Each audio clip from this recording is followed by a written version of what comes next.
So yung Agbaw Taiwan natin guys, no? Yan. Bali ihukayin natin siya guys. Kasi inat na rin yung kanyang laki, no? Yan.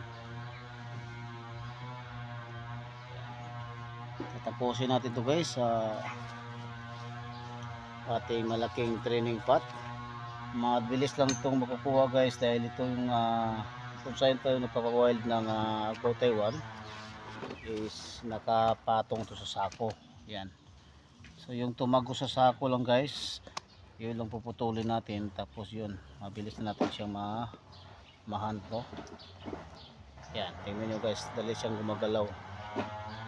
Pinapuputol na yung maliliit na mga roots, no, na tumago sa sako.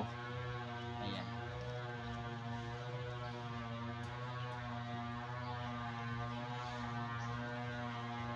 So ito yung mga mga pinapawild ko ng mga 21 jewels guys. Yan, nasa sako siya. So ito rin ang ginawa natin sa ating Agbaw Taiwan this morning. Yan yung mga roots guys, no, tumagos lang. Yan.